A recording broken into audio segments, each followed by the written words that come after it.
Ya. Assalamualaikum warahmatullahi wabarakatuh. Alhamdulillahirrahmanirrahim. Segala puja dan puji kita panjatkan kehadirat Allah Subhanahu wa taala dan junjungan kita Nabi Muhammad Shallallahu alaihi wasallam, di mana sore hari ini kita dapat kembali berkumpul untuk mengikuti kajian bersama Kiai Haji Dr. Ali Nurdin MA dengan tema kajian Tadabbur akhir surat Al-Fatihah, yaitu golongan yang jauh dari rahmat Allah.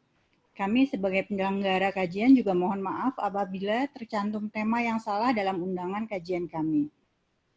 Baik, untuk mempersingkat waktu, langsung saja kami persilahkan Bapak Ustadz Ali Nurdin untuk memulai kajian. Waktu dan tempat kami persilahkan.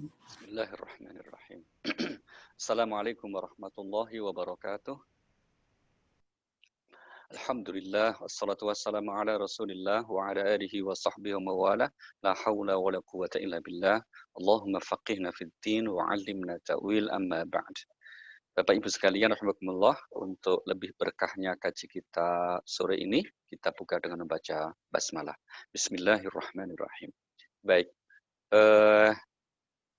sore ini kita akan membicarakan tema di akhir suratul Fatihah, di mana pada pertemuan sebelumnya kita sudah sampai di penjelasan seputar pengertian siratal mustaqim, ya, jalan yang lurus, yaitu jalan orang-orang yang engkau beri nikmat, siratal ladzina an'amta alaihim.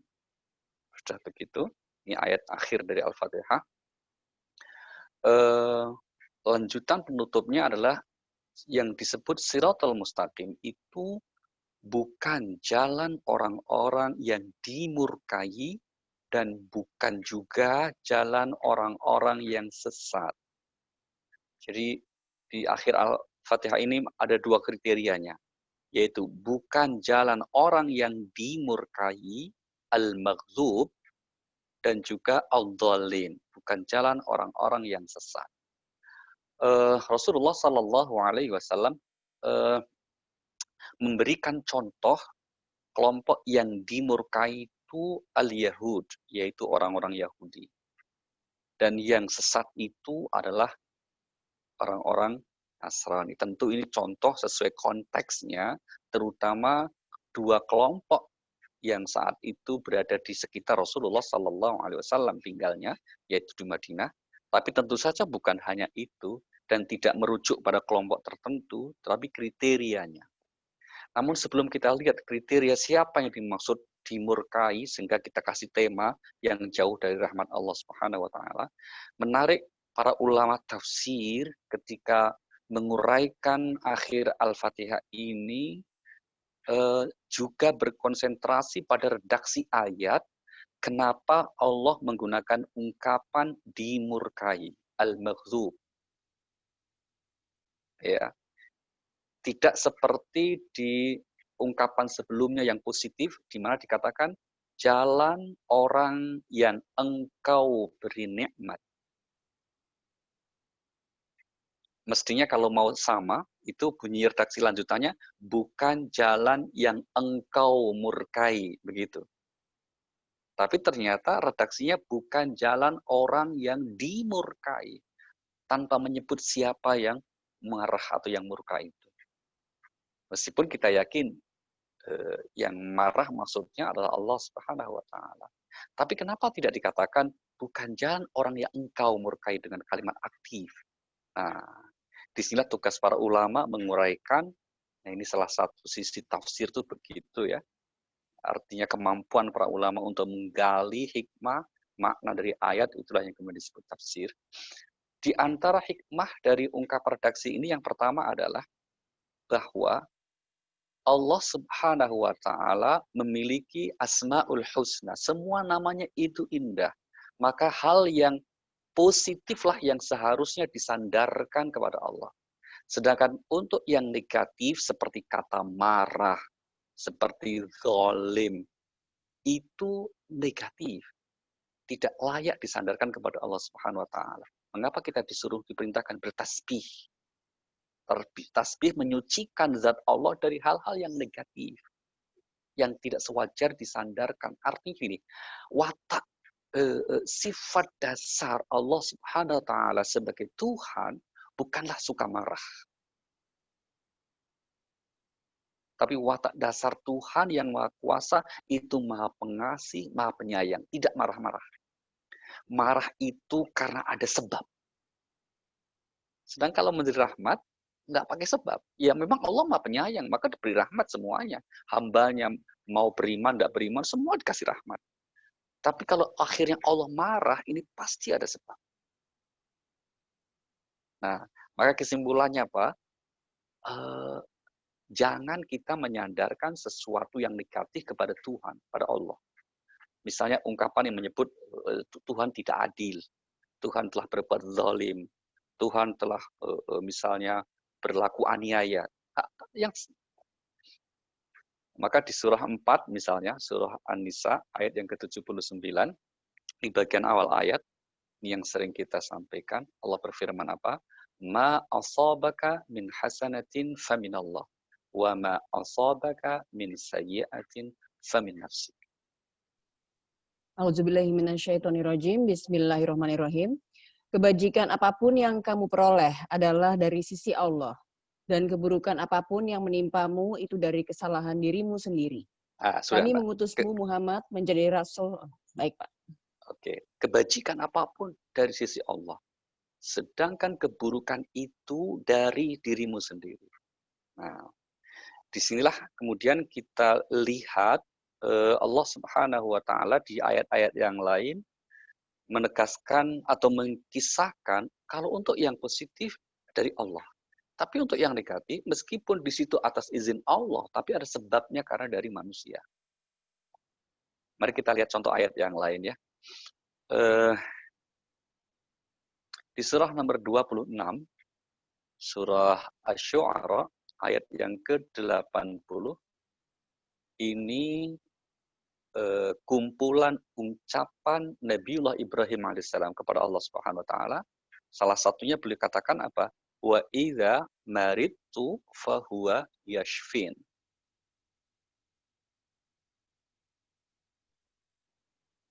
A'udzubillahi minasyaitonirrajim. Bismillahirrahmanirrahim. Dan apabila aku sakit, dialah yang menyembuhkan aku. Nabiullah Ibrahim alaihissalam tidak berkata kepada Allah, ya Allah, jika engkau memberikan aku sakit, tidak. Tapi beliau katakan, apabila aku sakit. Karena apa? Memang penyakit yang kita derita itu salah satu faktor utamanya sikap kita sendiri terhadap diri kita. Itulah yang menyebabkan Allah menimpakan sakit. Jadi Allah tidak semena-mena menimpakan seseorang itu bisa penyakit ini, enggak. Ada faktor-faktor. Meskipun terkadang sakit yang ditimpakan termasuk kepada Nabi Ibrahim bukanlah sebagai bentuk kemarahan. Bukanlah sebagai bentuk kebencian. Wong Rasulnya kok dibenci, dimarah. Pasti apa? Ini sebagai bentuk sayangnya. Maka kalau ada si antara saudara-saudara kita yang tertimpa sakit misalnya, ya ada faktor kesalahan kita. Tapi bukan berarti itu Allah kemudian sedang marah kepada orang bersangkutan. Karena banyak nabi yang juga menderita sakit. Padahal mereka adalah hamba-hamba yang dikasih oleh Allah Subhanahu wa ta'ala. Baik. Mari kita lihat contoh satu lagi ya. Bagaimana Allah tidak pernah menetapkan hal-hal yang negatif pada mulanya. Ini kita ambil contoh misalnya di surah nomor 53, surah An-Najm, surah 53, surah An-Najm, pada dimulai ayat yang ke-43, Mbak. 43 sampai ayat yang ke-48, cukup 5 ayat ini. A'udzubillahi minasyaitonirrajim. Bismillahirrahmanirrahim. Dan sesungguhnya dialah yang menjadikan orang tertawa dan menangis. Dan sesungguhnya dialah yang mematikan dan menghidupkan. Dan sesungguhnya dialah yang menciptakan pasangan laki-laki dan perempuan. Dari mani apabila dipancarkan. Dan sesungguhnya dialah yang menetapkan penciptaan yang lain, kebangkitan setelah mati. Dan sesungguhnya dialah yang memberikan kekayaan dan kecukupan. Perhatikan, ayat ini menarik sekali. Sejak awal kita diajak untuk memperhatikan kekuasaan Allah yang menciptakan dua hal yang saling bertentangan. Dua hal yang saling menciptakan apa itu? Pasangan laki perempuan, mati dan hidup, ya kan? Tertawa dan menangis. Itu kan semua yang bertentangan.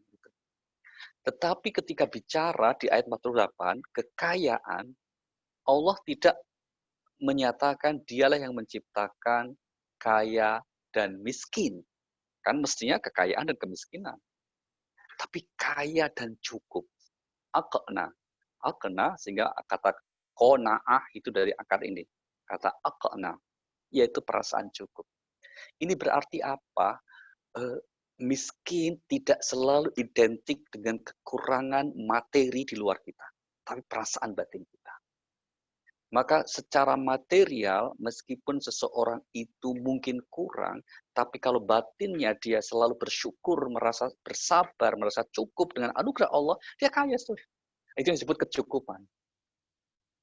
Tapi sebaliknya, orang yang mungkin dianugerahi materi oleh Allah sedemikian rupa, lapang, banyak, tapi tidak pernah bersyukur, tidak pernah merasa cukup, hakikatnya dialah yang miskin. Maka itu negatif.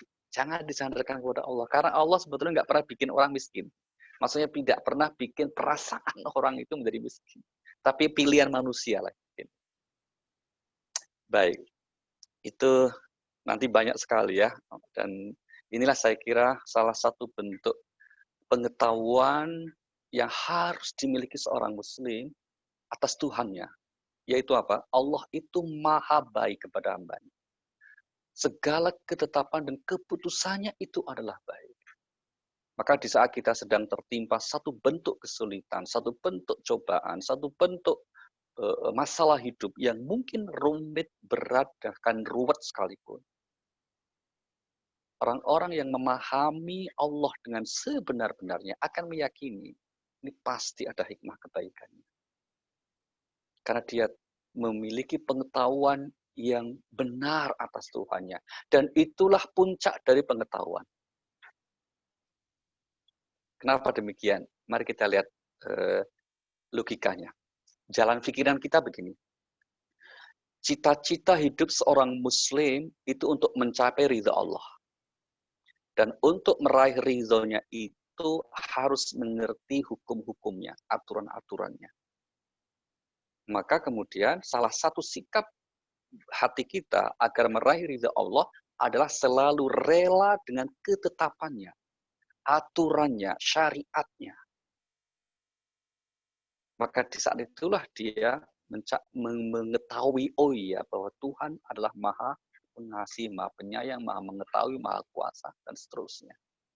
Maka para kekasih Allah, atau yang kita kenal dengan istilah para wali Allah, kenapa dikatakan oleh Al-Quran mereka tidak khawatir dan tidak bersedih hati?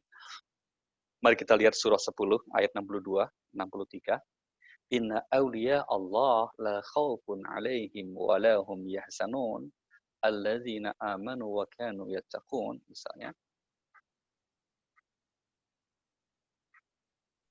Auzubillahi minasyaitonirrajim. Bismillahirrahmanirrahim. Ingatlah wali-wali Allah itu.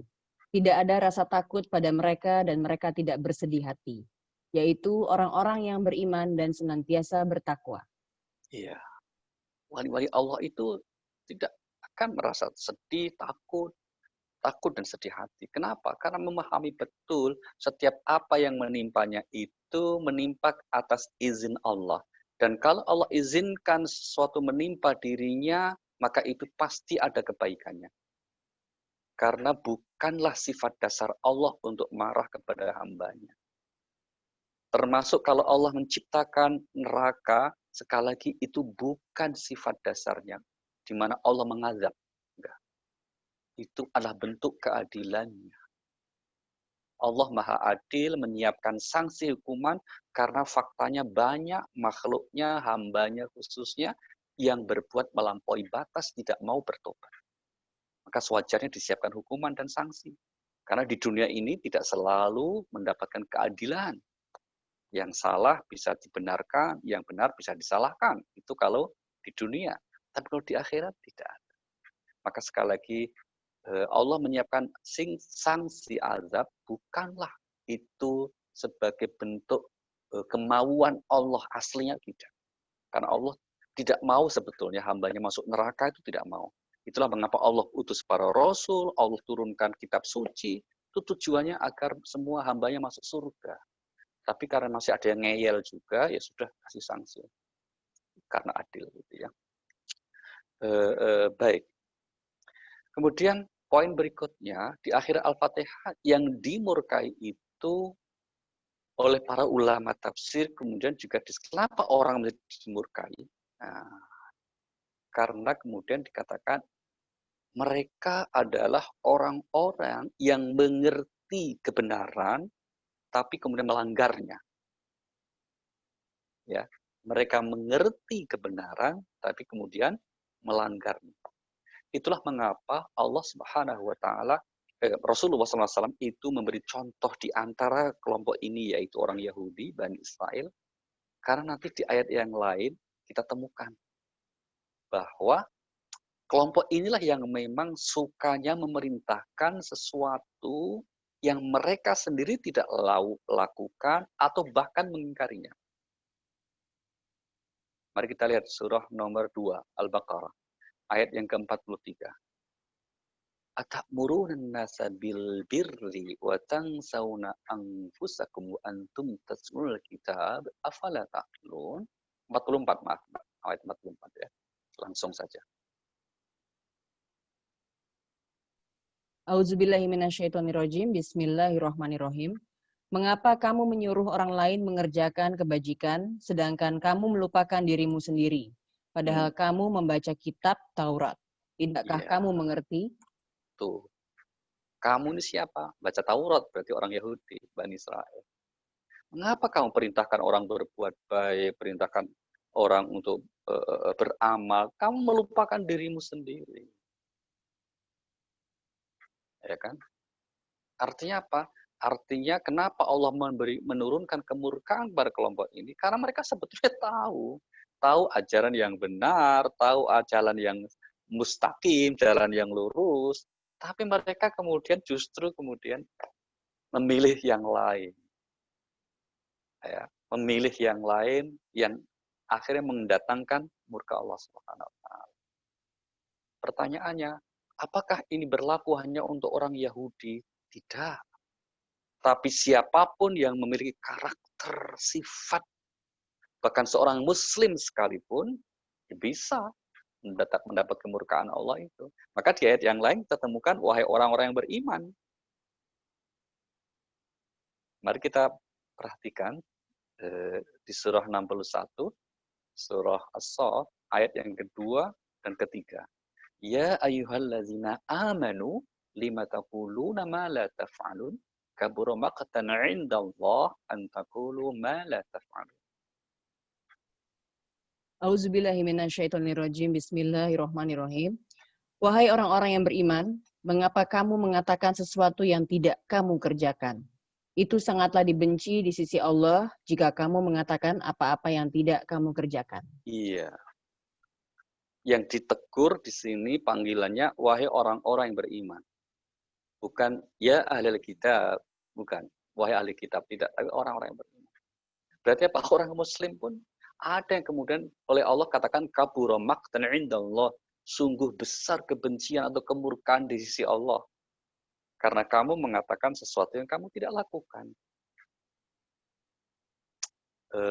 Baik. Kemudian kelompok yang kedua yang dijauhkan dari rahmat Allah Subhanahu wa taala itu adalah orang-orang yang dhalin, yaitu orang-orang yang sesat. Siapa yang dimaksud orang sesat ini? Rasulullah memberi contoh, mereka adalah komunitas yang menyatakan dirinya sebagai Nasrani. Kenapa? Karena mereka memiliki satu bentuk keyakinan, bahkan amal perbuatan, tapi tidak didasari kepada pengetahuan. Jadi hanya dugaan semata. Kasusnya apa? Ini urusan akidahnya. Contohnya misalnya tentang Nabi Isa alaihissalam. Nabi Isa dalam pandangan agama seorang hamba Allah, seorang Nabi Allah, bukan anak Allah. Bahkan wafatnya pun Allah angkat bukan karena di tiang salib. Maka Allah katakan, kamu semua itu berprasangka, tidak karena keyakinan. Mari kita lihat di surah 4, surah An-Nisa, ya, di ayat 157, 158.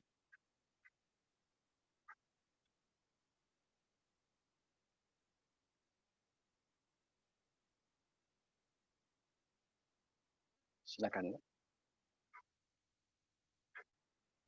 Auzubillahiminasyaitonirrajim. Bismillahirrahmanirrahim.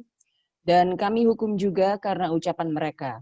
Sesungguhnya kami telah membunuh Al-Masih Isa putra Maryam Rasul Allah, padahal mereka tidak membunuhnya dan tidak pula menyalibnya. Tetapi yang mereka bunuh adalah orang yang diserupakan dengan Isa. Sesungguhnya mereka yang berselisih pendapat tentang pembunuhan Isa selalu dalam keraguan tentang yang dibunuh itu. Mereka benar-benar tidak tahu siapa sebetulnya yang dibunuh itu, melainkan mengikuti persangkaan belaka. Jadi mereka tidak yakin telah membunuhnya. Tetapi Allah telah mengangkat Isa ke hadiratnya. Allah Maha Perkasa, Maha Bijaksana. Ya, perhatikan kata mereka berdasarkan persangkaan belaka. Ya, bagaimana satu keyakinan dalam agama didasarkan pada persangkaan. Artinya yang kemudian disebut dengan dogma yang itu diyakini, tidak kepada logika yang sehat. Tapi ya sudah, itu kita juga diajarkan oleh Al-Quran di ayat yang lain, lakum dinukum waliyadin. Itu keyakinan mereka, keyakinan saudara kita dari kaum Nasrani, ya sudah kita saling menghormati saja. Tapi kita menjadi tahu saja dari aspek sini, Rasulullah memberi contoh itu, dan bisa saja itu juga ada pada komunitas yang lain. Tidak hanya orang Nasrani, yaitu siapa? Siapa saja yang membangun amal perbuatannya tidak didasarkan pada keyakinan, tidak berdasarkan pada pengetahuan maksudnya yang benar dari Tuhan, maka yang mereka disebut sebagai orang-orang yang sesat. Jadi kalau kita ilustrasikan begini, Allah telah menurunkan petunjuk, namanya Siratal Mustaqim, itu dinul Islam. Tapi ada orang yang kemudian tidak melewati sirat itu, jalan yang lurus itu, tidak menjalani agama itu, tapi lewat jalan yang lain dengan keyakinan, ini juga benar begitu. Maka Allah kata, oh kamu sesat, nggak akan sampai. Karena apa? Sekali lagi, misi hidup seorang hamba itu kan kembali kepada Tuhan dalam keadaan yang diridhoi. Maka wajar kalau kemudian agar diridhoi, kita melewati jalan yang telah ditunjukkan oleh Tuhan. Kalau kemudian orang itu melewati jalan yang tidak ditunjukkan karena berdasarkan prasangka, oh saya lebih kayaknya ini lewat sampai juga kok. Nah, maka Allah katakan nggak akan sampai kamu sesat. Artinya apa? Jalan yang tidak akan menghantarkan sampai kepada Tuhan. Nah, maka kalau setiap orang seperti itu, nah kalau kita gabungkan apa yang disampaikan Rasul dalam hadis itu, yaitu kelompok orang-orang Yahudi dan Nasrani, mereka oleh Al-Quran kemudian disebut sebagai ahli kitab, kelompok ahli kitab. Nah, mari kita lihat sekelompok kelompok ahli kitab ini yang kemudian kenapa Allah jauhkan dari rahmatnya, yaitu ridhonya maksudnya, rahmat berupa ridhonya, karena kalau rahmat umum, misalnya pengetahuan, kekayaan, kemasyhuran, mereka juga dapat. Tapi ridhonya, ini yang tidak mereka peroleh. Di antara karakter sifat mereka yang diabadikan oleh Al-Quranul Karim, misalnya apa? Mereka itu suka bersikap melampaui batas. Ya, mari kita lihat surah nomor 4, surah An-Nisa, ayat yang ke-171. Qul ya ahlal kitab la taghlu fi dinikum. Auzubillahiminasyaitonirrajim. Bismillahirrahmanirrahim. Wahai ahli kitab, janganlah kamu melampaui batas dalam agamamu. Dan janganlah kamu menyatakan terhadap Allah kecuali yang benar. Sungguh, Ya. Sudah Pak? Oke, sudah cukup. Apa yang dimaksud melampaui batas dalam agama? Ya, mengada-adakan aturan tertentu, di mana dari sisi akidah misalnya mereka menganggap, ya, kalau orang Yahudi itu tadi sudah ada yang ngetik itu, Uzair itu sebagai anak Tuhan. Dalam pandangan kaum Nasrani bahwa Isa al-Masih adalah anak Tuhan. Demikian juga dengan ritual dan tata cara tertentu yang sering itu dinisbatkan, disandarkan kepada Tuhan, padahal itu adalah buatan mereka sendiri. Ini contoh sikap melampaui batas. Ghulu. Nah, sifat melampaui batas ghulu ini bisa saja juga kemudian menimpa orang Islam. Tapi tidak pada aspek semuanya, mungkin pada aspek tertentu. Misalnya pada aspek melaksanakan syariat. Ada yang terkadang bersifat ghulu melampaui batas, sehingga kemudian itu tidak dibenarkan. Di masa Rasulullah SAW misalnya, kita ambil contoh ya, ada sahabat, yang pertama siapa? Sahabat Mu'ad bin Jabal. Sahabat Mu'ad ini sahabat yang dikasihi oleh Rasulullah SAW karena cerdasnya. Suatu saat setelah selesai beliau ikut sholat bersama Rasulullah, ada yang mengatakan sholat asar, ada yang mengatakan sholat isya, gitu ya. Beliau kembali kepada kaumnya di perkampungan. Karena beliau menjadi seorang tokoh di perkampungan itulah beliau kemudian memimpin sholat jamaah lagi, sholat isya ya. Nah, tapi kemudian ternyata ayat yang beliau baca cukup panjang sampai ada seorang badui yang saat itu sedang sibuk untuk kemudian munfarakah, memisahkan diri. Ini ngarang juga itu, padahal kan nggak boleh kalau mosok tiba-tiba. Tapi akhirnya karena sikapnya itu jadi hukum itu. Jadi ketentuan hukum menjadi semacam legislasi dalam Islam saat itu fikih. Nah, ketika selesai Mu'ad kemudian marah sambil menunjuk itu lihat orang munafik itu. Akhirnya si kawan kita yang badui tadi mendengar dan mengadu kepada Rasulullah SAW. Saya disebut munafik oleh Pak Mu'ad ya Rasulullah. Saya tidak terima. Wong saya itu kan sibuk. Dia membaca ayatnya panjang sekali. Maka saya udah sholat sendirian aja itu. Saya minta bagaimana Rasulullah terus kemudian memanggil sahabat Mu'ad. Klarifikasi, benarkah yang dikabarkan oleh kawan kita Badui ini? Mu'ad, benar, ya benar Rasulullah. Saya kan mengikuti Anda kalau membaca panjang-panjang kan. Kan sunnah itu. Nabi tapi marah mendengar hal itu. Ya, beliau kemudian bertanya kepada Mu'ad, aturidu an takuna fattanan ya Mu'ad? Apakah engkau ingin menjadikan agama ini menjadi fitnah, wahai Mu'ad? Lu bayangkan, Mu'ad mengikuti apa yang dilakukan Rasulullah, tapi ternyata justru ditegur oleh Rasulullah. Karena apa? Tidak pada tempatnya. Di kalangan kaumnya, apa yang dengan sahabat Mu'ad dianggap melampaui batas, berlebihan. Karena tidak sesuai. Bayangkan, hanya sampai segitu loh. Maka ini pelajaran penting, melaksanakan pesan agama juga harus mempertimbangkan realitas kita. Kalau itu menimbulkan fitnah, contohnya sahabat Mu'ad yang kepanjangan membaca tadi, ditegur Rasulullah, maka jangan dilaksanakan. Ya, ini kasus yang seperti itu. Dan kita sekarang kan banyak. Sementara kawan kita karena sedang semangat-semangatnya melaksanakan perintah agama, terkadang tidak memahami realitas dan prioritas. Ya, tidak memahami realitas dan juga prioritas. Keduanya itu dianggap sebagai ghulu atau sikap melampaui batas. Ada juga contoh kedua yang dianggap melampaui batas. Ini dilakukan oleh siapa? Seorang sahabat yang bernama Abu Darda Al-Ansari radhiyallahu anhu. Sahabat Abu Darda itu menikah dengan seorang wanita yang kemudian dikenal dengan Ummu Darda. Ya, tapi beliau punya sahabat karib dari orang Muhajirin namanya Salman Al-Farisi. Nah, suatu saat Ummu Darda yang sebetulnya awalnya mau dilamar sahabat Salman, tapi beliau nggak maunya sama Abu Darda. Ya sudah, Salman ikhlas. Bawaannya tadi sudah. Tapi dalam perjalanan rumah tangga keduanya ini, Salman melihat, kok istrinya itu nggak terurus. Gitu. Maka terus tanya, ada apa dengan kamu? Seperti hidup nggak semangat. Si Ummu Darda menjawab, kenapa saya harus berdandan, semangat? Sedangkan saudaramu itu nggak ngurus saya. Loh, ngapain dia kalau sampai begitu? Dia kalau siang berpuasa, kalau malam bertahajud, sholat malam. Nggak pernah saya disentuh. Bayangkan, siang selalu berpuasa, malamnya selalu beribadah. Kapan akan menggauli istri dan seterusnya? Salman marah terus mendatangi saudaranya itu dan ingin membuktikan benarkah ucapan istrinya, ternyata benar. Maka beliau malah dan kemudian memerintahkan jangan begitu kan. Tapi sahabat Abu Darda tidak terima menghadap Rasulullah Sallallahu Alaihi Wasallam. Terus kemudian ketika mendengar cerita kedua belah pihak ini, Salman dan Abu Darda, Rasulullah mengatakan apa? Shadaqah Salman. Yang benar itu Salman.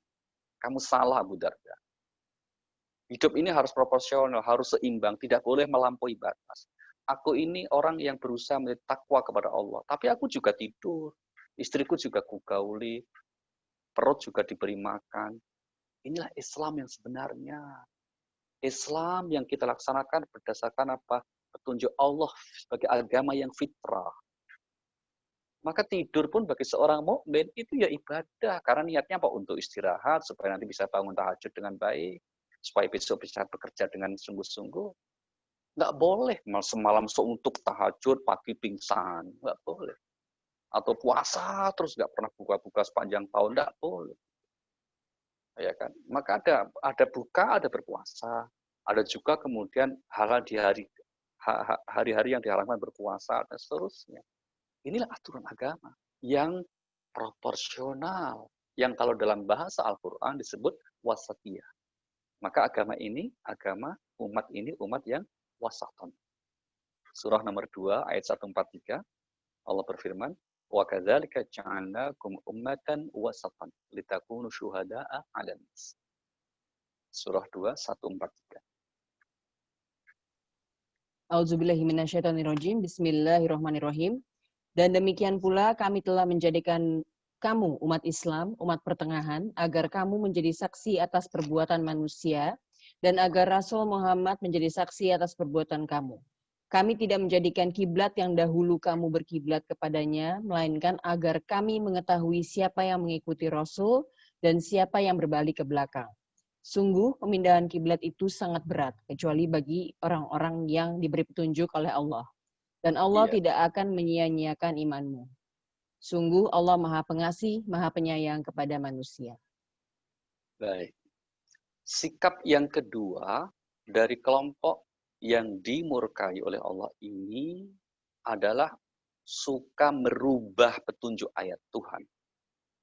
Jadi ayat-ayat Allah yang diturunkan kepada mereka, itu mereka ubah. Ada yang dihapus, ya, ada yang disembunyikan, dan seterusnya.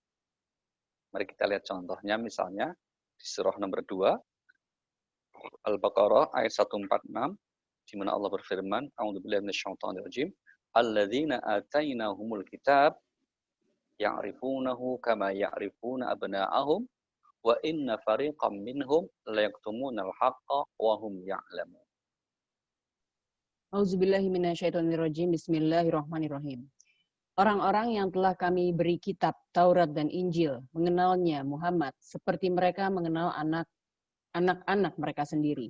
Sesungguhnya sebagian mereka pasti menyembunyikan kebenaran, padahal mereka mengetahuinya. Orang-orang yang telah kami beri Alkitab, yaitu Taurat dan Injil, Taurat kepada kaum Yahudi, kaum Bani Israel maksud saya, Injil kepada kaum Nabi Isa, dari kaum Nabi Musa.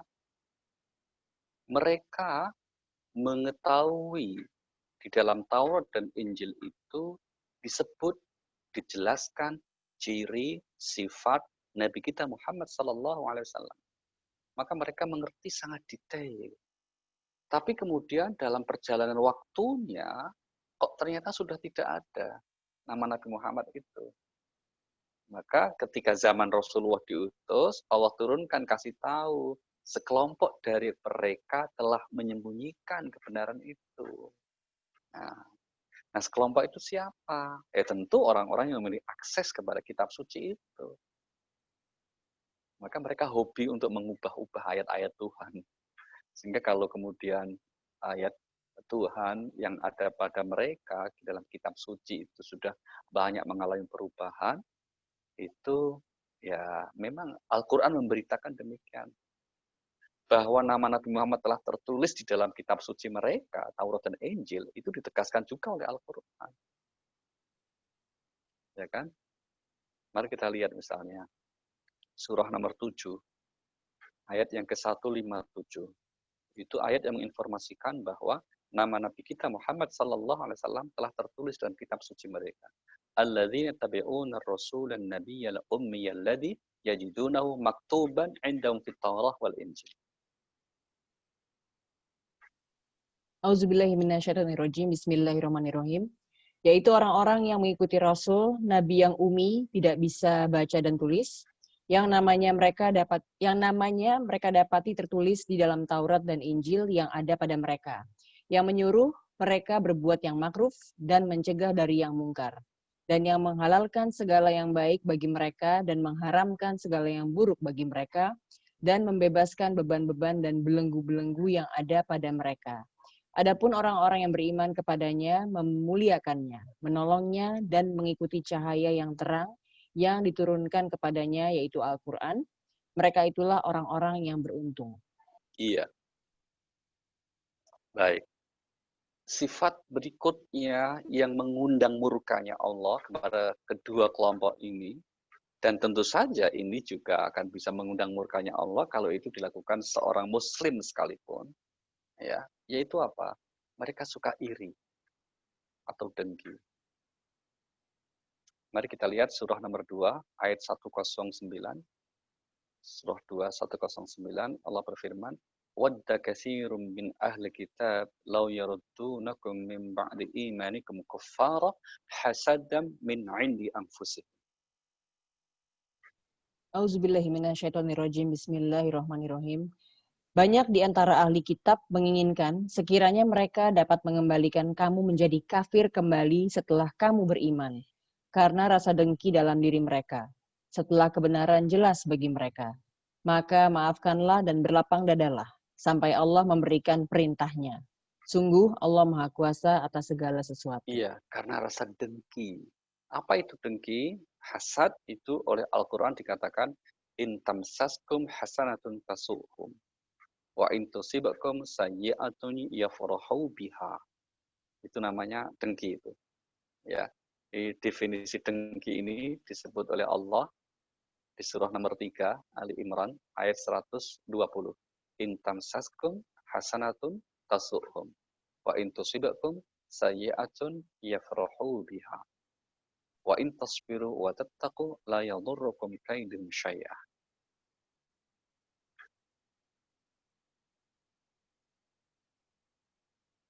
Ya, silakan, Mbak.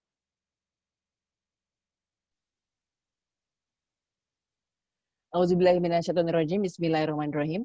Jika kamu memperoleh kebaikan, niscaya mereka bersedih hati, tetapi jika kamu tertimpa bencana, mereka bergembira karenanya.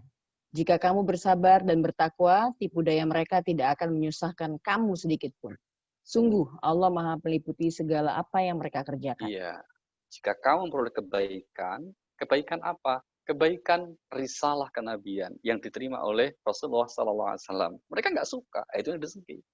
Maka tadi kebanyakan mereka dengki. Jadi mereka menolak Islam, menolak Al-Quran, bukan karena mereka tahu pasti yakin Al-Quran salah, enggak. Justru mereka yakin tahu Al-Quran itu benar. Tapi mereka dengki, kenapa kok itu nggak diberikan ke kami? Gitu. Kok malah diberikan kepada orang Arab yang namanya Muhammad? Maka mengundang kedengkian. Nah, siapapun termasuk kaum muslim yang kemudian hobi dengki, kenapa saya katakan hobi? Kalau sesekali itu manusiawi. Tapi kalau menjadi hobi sifat dasarnya, banyak dengkinya itu, irinya itu, maka iri tanda tak mampu, misalnya begitu ya, itu yang mengundang murkanya Allah Subhanahu wa Ta'ala. Maka supaya kita tidak terkena penyakit dengki, caranya bagaimana? Ya kita harus bersyukur atas apa yang Allah anugerahkan kepada orang lain. Keluarga kita, saudara kita yang lain kok diberi anugerah, kita ikut syukur. Meskipun nggak kepada kita. Itu. Syukurnya kenapa? Kalau dia orang baik, itu berarti memang anugerah dari Allah Subhanahu wa Ta'ala. Tapi kalau dia orang jahat, kok diberikan kesuksesan, itu berarti istidraj. Terus kita bagaimana? Ya sudah, nanti serahkan kepada Allah Subhanahu wa Ta'ala. Baik. Apakah semua golongan ahli kitab, Yahudi, Nasrani itu semuanya buruk? Itu pertanyaannya. Sehingga mendapat murka Allah Subhanahu wa Ta'ala. Jawabannya apa? Tidak. Inilah salah satu bentuk objektivitas dari Al-Quranul Karim. Tidak kalau semua mereka dinyatakan buruk. Ada yang baik, maka diapresiasi juga oleh Al-Quran. Mari kita lihat surah nomor 3, ayat 113. Laisu sawa'a min ahlil kitab ummatun qa'imatun yatluna ayatillahi ana al-laili sajidan, dan seterusnya. Auzubillahi minasyaitonirrajim. Bismillahirrahmanirrahim. Mereka itu tidak seluruhnya sama. Di antara ahli kitab ada golongan yang jujur. Mereka membaca ayat-ayat Allah pada malam hari dan mereka juga bersujud atau sholat. Iya. Mereka tidak semuanya sama. Ternyata ada di antara kelompok mereka orang-orang yang baik. Bisa di masa dulu, bisa sekarang. Di malam mereka juga kemudian tidak sedikit yang akhirnya masuk Islam juga. Seperti tokoh Abdullah bin Salam misalnya. Bahkan di ayat yang lain kita temukan bahwa meskipun sama-sama kelompok kita sebut ahli kitab, Al-Quran membedakan antara orang yang Yahudi dan Nasrani. Dan kelompok Yahudi cenderung kemudian dengan nada yang peyoratif, ya. Sedangkan dengan kelompok Nasrani dengan nada yang lebih positif. Mari kita lihat surah nomor 5 Al-Maidah ayat yang ke-82. La tajidanna asyaddan nasi adawatan lilladina amanu yahuda walladina asyraku wa la tajidanna aqrabahum mawaddatan lilladina amanu alladina qalu inna nasara. Auzubillahi minasyaitonirrajim. Bismillahirrahmanirrahim. Pasti akan kamu dapati orang yang paling keras permusuhannya terhadap orang-orang yang beriman. Dialah orang-orang Yahudi dan orang-orang musyrik. Dan pasti akan kamu dapati orang yang paling dekat persahabatannya dengan orang-orang yang beriman. Dialah orang-orang yang berkata, sesungguhnya kami adalah orang Nasrani.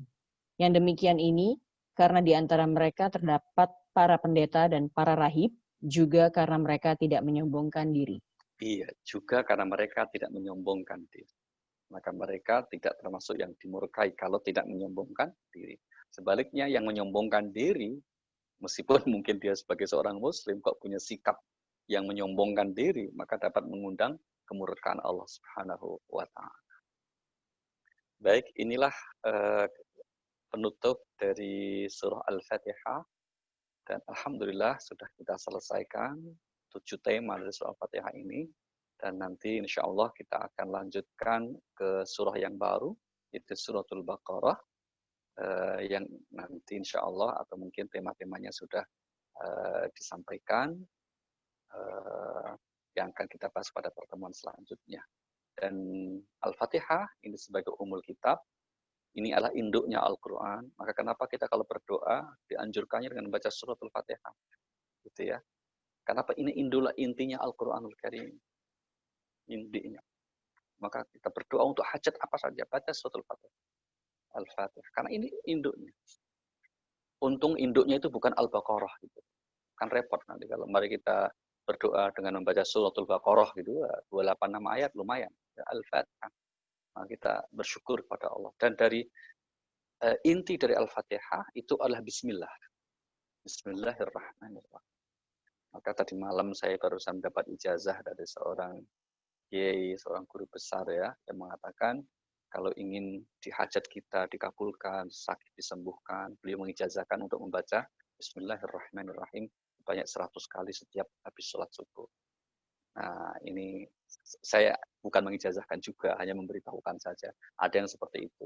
Tapi kalau untuk surat Al-Fatihah, sekian banyak ayat, sekian banyak hadis Nabi, memang menganjurkan kita untuk membaca surat Al-Fatihah sebagai bentuk-bentuk niat-niat kita, untuk kebaikan kita. Ada yang bertanya, bolehkah kita mengirimkan Al-Fatihah untuk orang meninggal? Sekali lagi kita katakan, itu sebagai doa. Nah, kalau kita mendoakan kepada orang meninggal, itu kan memang kewajiban orang hidup. Kalau ada yang mengatakan tidak sampai, ya sudahlah, Anda silahkan mengatakan tidak sampai, itu kan berarti magang jadi Tuhan. Ya kan? Kita yakin kita mengikuti perintah Allah dan Rasul-Nya. Buktinya apa? Kalau kita sholat jenazah, kita berdoa untuk yang meninggal. Dengan Al-Fatihah, dengan sholawat, dengan doa Allahumma firlahu atau maghfirlaha. Ini berarti apa? Doa yang masih hidup penting sekali untuk yang meninggal. termasuk dengan bacaan suratul Fatihah. Tapi sekali lagi kita menghormati saja bagi saudara kita yang tidak berkenan membaca surat Fatihah dengan keyakinan karena nggak sampai kok sia-sia, ya monggo saja. Tapi kita berkeyakinan itu sesuatu yang baik, maka kita laksanakan. Baik, silakan Mbak Rima, mungkin untuk memulai. Sudah ada banyak pertanyaan yang masuk di chat mungkin. Ya, bagi yang ingin bertanya bisa tolong ditulis di chat, saya bacakan. Pak Ali, tadi kan Bapak sempat bilang ya bahwa kita itu harus ridho dan yakin atas segala takdir dan cobaan dari Allah gitu ya. Misalnya nih ada cobaan yang berat sekali buat kita sih yakin Pak bahwa itu adalah cobaan gitu, bahwa itu adalah tanda kasih sayang Allah pada kita dan kita percaya bahwa itu pasti ada hikmahnya. Tapi kan hati itu tetap ada ya takut, itu gimana ya Pak itu? Apa kurang yakin apa gimana itu kalau masih ada rasa takut? Baik, terima kasih. Pertanyaan yang bagus sekali gitu. Hati dalam bahasa Al-Quran disebut dengan al-qalb. Nanti ada banyak istilah, ada qalbu, ada juga fuad, ya jamaknya afidah. Tapi umumnya dikatakan dengan kata qalbu. Dari segi bahasa, qalbu artinya sesuatu yang mudah untuk membolak-balik. Maka meskipun pikiran kita, pengetahuan kita sudah yakin bahwa yang menimpa kita itu pasti ada hikmahnya, tapi kok hati masih sering ragu, sering merasa gelisah, ya itulah hati. Bedanya pikiran dengan hati di situ. Maka tugas kita adalah pikiran itu untuk terus meyakinkan hati kita agar satu titik tertentu diberikan istiqomah. Gitu. Jadi itu sesuatu yang wajar. Ya, sesuatu yang, nah, disinilah para ulama kemudian menganjurkan kita untuk melakukan apa yang kita sebut sebagai riyadhah. Riyadhah itu latihan, melatih hati untuk akhirnya ridho dengan ketentuan Allah. Kalau latihan berarti ibaratnya kita melatih binatang binatang liar gitu loh supaya jinak. Itu kan butuh perjuangan yang sungguh-sungguh toh. Enggak berhasil. Nah, hati juga gitu. Kadang kita sudah tahu, sudah paham, tapi masih sedih juga, misalnya gitu. Itu wajar. Tapi kita harus ada niatan untuk melatih hati kita untuk pada titik tertentu kita menjadi orang yang hatinya ridho atas ketentuan Allah. Dan pasti itu akan diberikan jalan pertolongan oleh Allah seperti itu. Karena itu sudah janjinya. Di surah 2969 Allah berfirman, "Walladzina jahadu fina lanahdiyannahum subulana." Dan orang-orang yang bersungguh-sungguh ingin menempuh jalanku, yaitu jalan Allah yang diridhoi, dengan apa? Punya hati yang ridho dan seterusnya itu, pasti aku akan berikan petunjuk. Nah, maka hal yang wajar saja. Nah, salah satu cara kita melatih bagaimana? Terus diantaranya terus mentadaburi ayat Allah seperti ini. Juga terus melatih hati untuk apa? Untuk kemudian tidak protes secara lahiriah. Meskipun batin kita masih protes ya, tapi tidak diucapkan, apalagi dituliskan di status, tidak. Gitu. Masalahnya kalau kemudian apa yang di ganjaran hati kita itu berupa ketidakrelaan, kok kemudian kita tulis di status, nah itu tambah parah. Ya Allah, dosaku apa? Kenapa ini harus menimpa saya? Sampai kapan akan terjadi? Terus tambah parah. Berarti dia tidak melatih dirinya untuk mengendalikan hatinya agar ridho dengan ketentuan Allah Subhanahu wa Ta'ala. Begitu, Mbak. Terima kasih. Ya, terus ini udah ada yang tanya nih Pak dari Ibu Latifah Rahman. Kan tadi Bapak nyebutin ya cerita tentang Ummu Darda sama Salman Al-Faris itu ya. Jadi curhat sama mantan boleh ya Pak tuh katanya. Itu Ummu Darda kok curhatnya sama Salman gitu. Gimana tuh? Baik, makasih Bu Ifah ya. Konteksnya bukan Ummu Darda curhat sama Salman, Bu. Tapi Salman ini yang datang ke rumahnya Abu Darda, kan dia bertamu kepada sahabatnya. Jadi Abu Darda dan Salman itu saudara yang dipersaudarakan Rasulullah. Jadi mereka sejak belum nikah itu dipersaudarakan oleh Rasulullah, gitu loh ceritanya itu. Maka kemudian satu saat Salman kan naksir seorang wanita Ansor. Nah, oleh siapa? Oleh Abu Darda itu kemudian diantar ngelamar, masuk ke ngelamar ya, ngelamar wanita Ansor itu diantar ngelamar, terus pas ngelamar itu karena saudara kan sudah dekat ini sudah melebihi saudara kandung, pas ngelamar ternyata bapaknya si wanita itu, saya ya tak tanya dulu anakku maunya mau nggak sama lamaranmu ini. Setelah ditanya ternyata si anak perempuannya itu malah maunya sama yang nganter gitu loh. Jadi emang hati-hati, ngajak orang untuk nganter ngelamar itu harus hati-hati. Jangan sampai yang kira-kira itu menjadi kompetitor, gitu harus yang beda lah. Kira-kira itu yang levelnya beda kira-kira. Nah, akibatnya kayak ini gitu ya. Baik. Nah, jadi mereka meskipun sudah menikah, akhirnya sama terus tetap bersilaturahim gitu. Nah, setelah bersilaturahim datang kok kemudian istrinya saudaranya ini kok penampilannya begitu. Nah, baru kemudian menjawab. Jadi konteksnya ditanya. Jadi bukan curhat ke mantan ya Biva ya. Janganlah gitu. Kalau yang lain sajalah, karena kalau sampai ke mantan biasanya itu akan ada CLBK. Nah, itu yang nggak baik nanti ya. Itu Biva ya. Baik, terima kasih. Lanjut, Pak. Iya, Pak. Oke. Berikutnya dari Ibu Purnamawati Sujud, Pak. Dia mau nanya, apakah makna sholat yang sesungguhnya? Karena tadi Pak Ustadz menyatakan sebagian ahli kitab bilang ada yang bersujud sama sholat ya. Baik. Sholat, kalau dalam definisi kaum muslim pada kita itu, satu bentuk ibadah yang telah diatur ketentuannya oleh Allah dan Rasul-Nya, yang dimulai dengan takbiratul ihram, diakhiri dengan salam. Itu namanya definisi sholat. Pengertiannya seperti itu. Nah, begitulah sholat yang lain juga begitu, Bu. Nah, pertanyaannya, apakah orang Yahudi Nasrani juga sholat? Loh, aslinya mereka juga diperintah sholat, Bu. Maka Nabi Ibrahim juga sejak Nabi Ibrahim sudah berdoa supaya jadi orang yang rajin sholat. Surah nomor 2, ayat yang ke-43 misalnya. Itu ayat yang ditujukan mulanya kepada Bani Israel. Wa aqimus shalah wa atuz zakah warka'u ma'ar raki'in. Tunaikanlah, kerjakanlah sholat dengan baik, tunaikanlah zakat, rukuklah bersama orang-orang yang rukuk. Ayat ini 2, surah Al-Baqarah, ayat 43, ditujukan kepada Bani Israel. Jadi mereka memang kemudian disyariatkan mengerjakan sholat juga. Maka ketika disebut di Al-Imran 1:13 tadi, boleh jadi ini kelompok yang masih berpegang kepada ajaran murni dari Allah, dari antara mereka. Ya, karena sebelum Nabi Muhammad lahir, itu kan meskipun sebagian kitab suci Yahudi itu sudah mengalami penyimpangan, demikian juga Nasrani, tapi kan ada sekelompok yang disebut Hanafiyah. Hanafiyun, orang yang masih lurus, berpegang kepada seperti misalnya Waraqah bin Naufal, pamanda Khadijah, istri Nabi akhirnya. Ya, itu berpegang kepada agama yang Masehi atau Yahudi Nasrani yang masih lurus kitab sucinya. Sehingga mereka juga nggak berbeda dengan Muslim. Ya, suka bermunajat, suka bangun malam, seperti itu. Karena masih sama. Begitu ya, Bu. Ya. Terima kasih, Ibu Purnama. Berikutnya dari Ibu Latifah Rahman lagi nih, Pak. Jadi ingin bertanya Bu Latifah, Yahudi dan Nasrani yang dimaksud di ayat Al-Quran itu sebenarnya karakter atau komunitas, Pak? Oh, baik. Siapa mereka ini? Bisa kedua-duanya. Al-Quran menyebut kelompok mereka itu paling tidak dengan sekian ungkapan. Ada kadang disebut ahli kitab. Ada kadang disebut dengan utu nasibu minal kitab. Diberi sebagian dari Alkitab. Ada disebut dengan al-Yahud. Ada juga kadang alladzina hadu. Terjemahnya orang-orang Yahudi juga. Ada an-Nasara dan seterusnya. Tapi mereka merujuk sebenarnya pada komunitas keturunan dari Nabi Yakub alaihissalam. Maka kadang mereka juga disebut Bani Israel.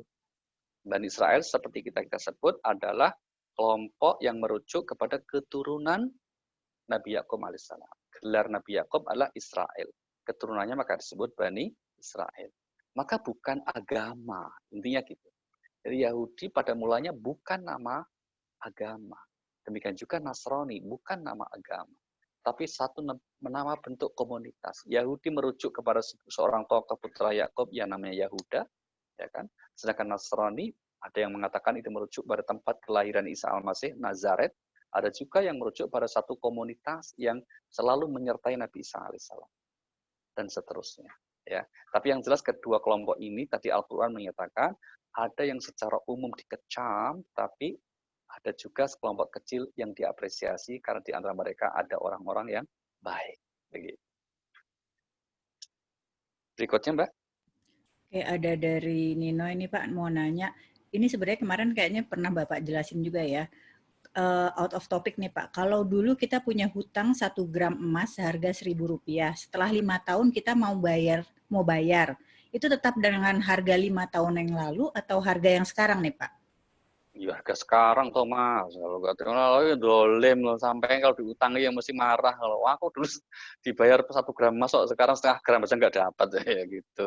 Maka itulah pentingnya kalau hutang piutang itu pakai standar emas itu biar adil gitu ya, biar adil. Maka bayarnya itu pakai nilai emas itu. Maka kalau dulu kita hutang berapa nilainya 1 gram emas, berapa tuh 500.000, 5 tahun lalu kan harganya 500.000 gram. Nah kita 5 tahun sekarang ya jangan bayar 500.000. Maka apa? Ya bayar nilai 1 gram emas itu. 1 gramnya berapa? 1 juta, ya sudah bayar 1 juta. Ini bukan bunga ini, kan kita ngukurnya pakai, ingat loh ya perjanjiannya dulu kita saya utang emas 1 gram. Begitu. Karena kalau dibayarnya kali 500 juga, meskipun nggak tambahan, itu berarti dolim terhadap orang diutangi. Ya kan? Kan ada penyusutan nilai di situ dari uangnya itu. Begitu ya. Tapi kalau kemudian yang didolimi mau, ya nggak apa-apa Mas. Itu. Nggak usah, dibayar 500 saja. Nggak usah ditambah-tambah, ya bagus juga. Itu berarti ketemu orang yang baik dalam memberi utang begitu ya. Baik, lanjut Mbak. Ya, Pak, dari Ibu Ratna Permasi Dewi, setiap surat dalam Al-Quran itu kan memiliki keutamaan masing-masing. Apakah kita diperbolehkan mengkhususkan surat-surat tertentu untuk dibaca pada hari tertentu, seperti membaca surat Al-Muluk atau Al-Kahfi di hari-hari tertentu? Baik. Tentu saja boleh ya Bu ya. Pertama alasannya karena ada dalil ada petunjuk Rasulnya. Maka contoh misalnya Al-Mulk kita baca sebelum tidur misalnya, itu ada hadisnya yang mengatakan demikian. Demikian juga di hari Jumat kita baca suratul Kahfi, ada hadisnya. Kemudian kita baca juga misalnya suratul Ikhlas 3 kali, ada hadisnya yang menganjurkan demikian. Nah, biasanya dalam kitab hadis itu kita akan bertemu dengan kitab khusus tentang keutamaan surah-surah dalam Al-Quran. Ya, keutamaan surah-surah dalam Al-Quran. Ada juga kita baca meskipun tidak ada hadisnya, tapi dengan prinsip yang bersifat umum. Misalnya apa?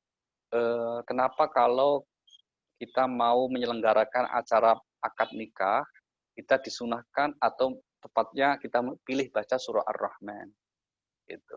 Karena ada ulama yang berpendapat Ar-Rahman itu memiliki nama lain, gelarnya adalah Arusul Quran. Artinya apa? Pengantinnya Al-Quran.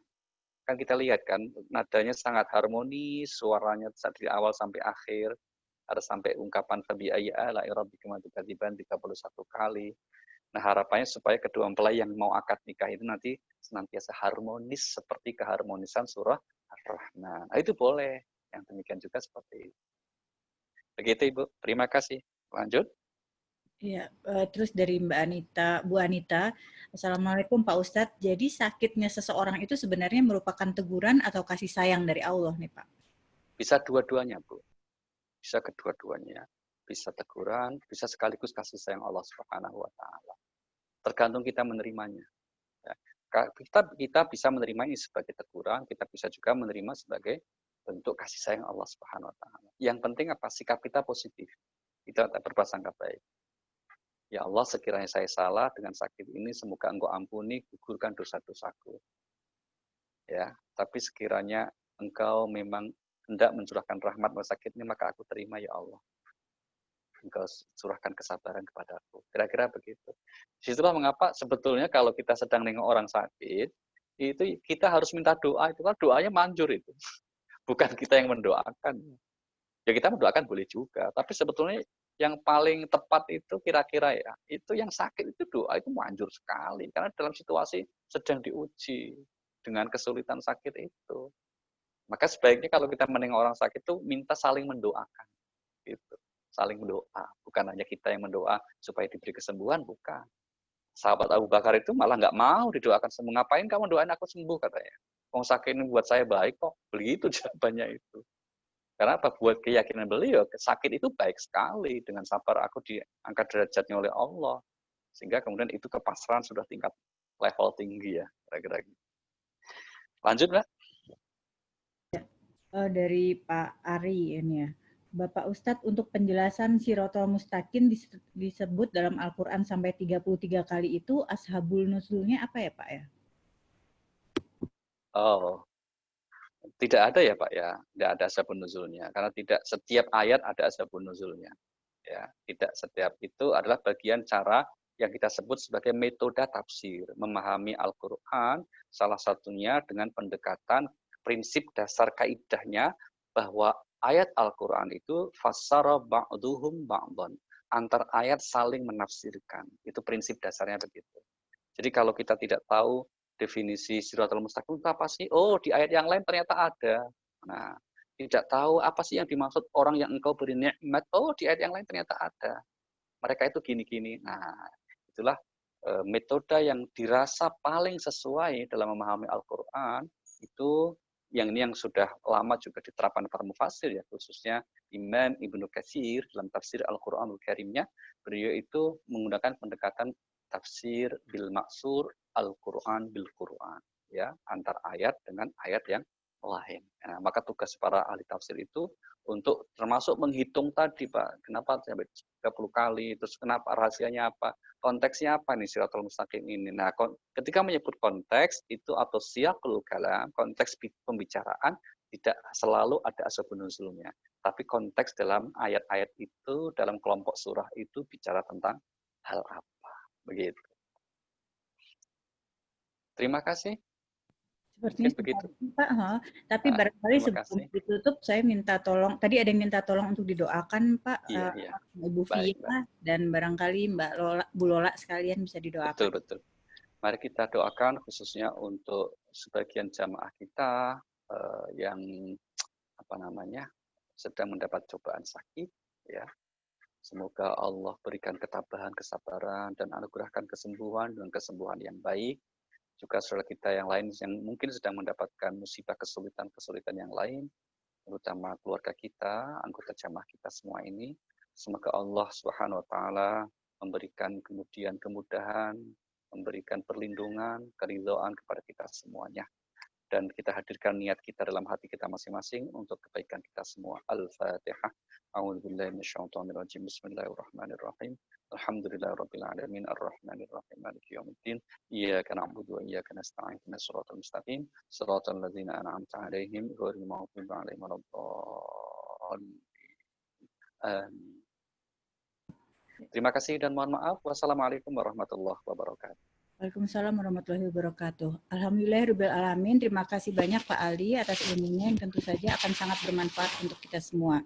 Tidak lupa kami mengundang kembali rekan-rekan sekalian untuk kajian berikutnya yang akan datang. Insya Allah akan berlangsung pada hari Minggu 11 Oktober jam 4 sore dengan tema Mukadimah Surat Al-Baqarah, Al-Quran, tidak ada keraguan di dalamnya.